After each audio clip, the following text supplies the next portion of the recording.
Assalamualaikum warahmatullahi wabarakatuh. Selamat malam bagi yang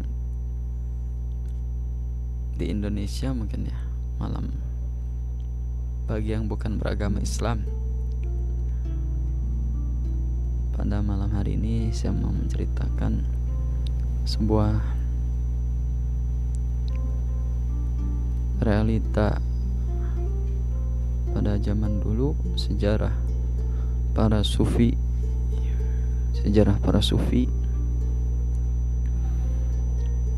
yang melawan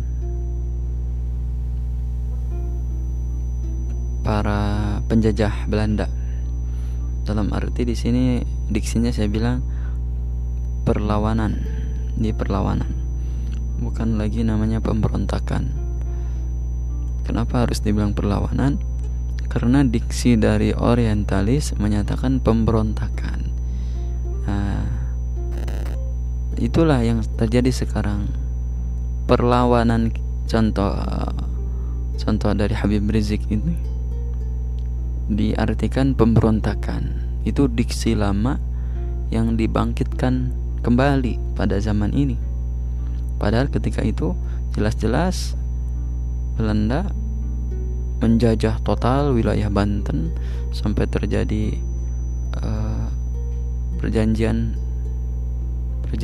beberapa perjanjian tidak dilaksanakan oleh Belanda. Terus wilayah-wilayah dicakup, pelabuhan Banten diambil alih. Disitulah timbul rasa para thorikoh dari Banten, khususnya Qadiriyah Naqsyabandiyah, melawan. Silahkan baca aja di bukunya Pemberontakan Petani Banten 1888 yang dikarang oleh Profesor Sartono Kartodirjo. Jadi susah kalau orang yang tidak mau buka mindsetnya. Jadi gini ya, di satu sisi ketika kita membuka fakta realita orang muslim dengan gagah beraninya melawan penjajah beserta dengan persatuan dengan agama-agama lain, itulah persatuan yang nyata, persatuan yang sejati, karena di situ ada penjajah yang kita lawan bersama. Sejatinya itu penjajah yang secara zahir. Dan di sini kita diingatkan oleh Habib Rizik, contoh ya, atau beberapa orang yang mungkin sedang memperjuangkan, kita diingatkan ada penjajah yang tidak terlihat wajahnya, bentuknya, tetapi terasa. Akhirnya diarahkan beberapa penjajah dari ekonomi, semuanya kita terkapitalisasi oleh hal yang dari luar negara Indonesia. Kita gak usah bilang komunis, terlalu rumit, atau hal-hal yang lain ya, meskipun sangat mungkin sekali, karena itu adalah prediksi yang mungkin harus dibuktikan secara riset penelitian yang jelas. Cuman saya butuh proses, sekarang saya lagi risetnya cari. Tapi diksi pemberontakan ini dibangkitkan kembali pada hari ini. Orang yang sedang memperjuangkan agamanya, bangsanya, yang sedikit merasa memiliki agamanya, diksinya dikatakan pemberontak. Ya di situ kan kita yang menjadi mungkin bukan bingung ya, sedikit menarik gitu. Nah, ini diksi yang diungkapkan 100 tahun yang lalu, disematkan kepada kita. Jadi ini part 2 yang saya sampaikan.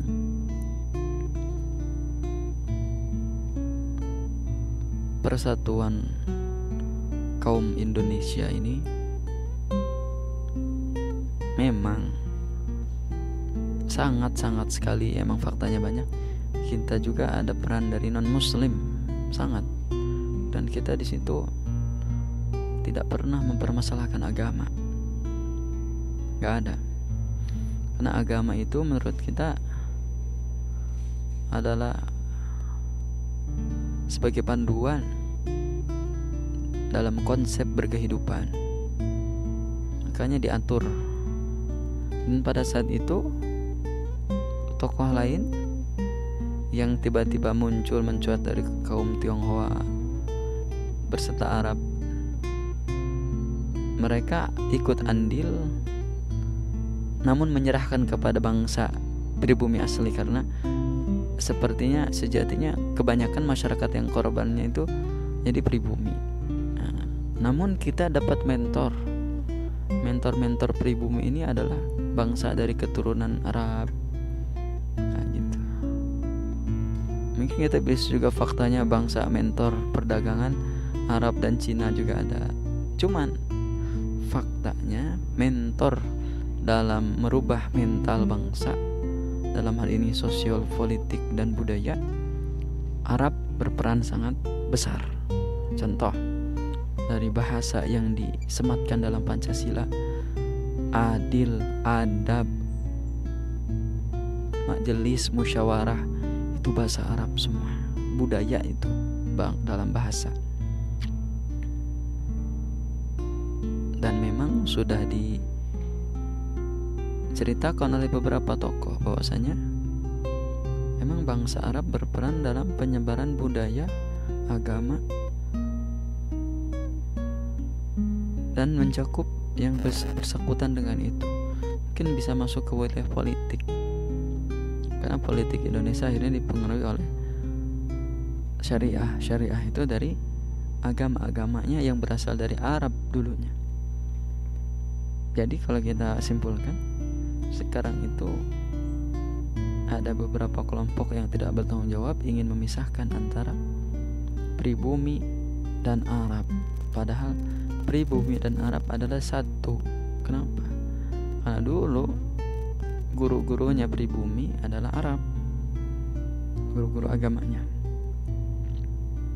dan mereka belajar ke Arab pun ke Mekah, seperti Syekh Nawawi Al-Bantani, Syekh Ahmad Khatib Sambas Al-Minangkabawi atau yang sambasnya, Syekh Yasin Al-Fadani, Yusuf Al-Makassari lebih jauh.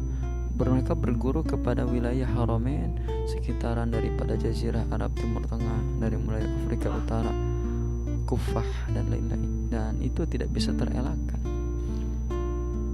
Gitu. Jadi sekarang saya lebih mengarahkan kepada kultur dulu ya. Jadi jangan terlalu anti lah terhadap kultur yang dibawa Arab, karena ya emang bagaimana lagi, kalau sudah kultur ya kita nggak bisa memaksakan, karena kultur di Arab ya emang suka pakai gamis, dan emang mereka secara geografi atau ya memudahkan mereka tumbuh jangkut dengan cepat gitu. Dan adapun kalau orang pribumi ingin mengikuti Arab, ya menurut saya tidak haram, tidak bermasalah. Apalagi di situ diceritakan beberapa hadis tentang Rasulullah yang memakai gamis, meskipun emang karena Rasulullah lahir di Arab, tapi kayaknya ada hikmah kenapa Rasulullah lahir di Arab. Bahasanya juga berbahasa Arab dan lain-lain lah ya, sehingga akan terlalu dalam banget. Yang penting pemberontakan para ulama sufi dulu melibatkan bangsa Arab, atau bisnisnya perlawanan itu bangsa Arab, dan itulah dari beberapa akar-akar kenapa kita bisa merdeka. Oke, kita lanjutkan ke part ketiga nanti. Wallahul muwaffiq ila aqwamit thoriq. Wassalamualaikum warahmatullahi wabarakatuh.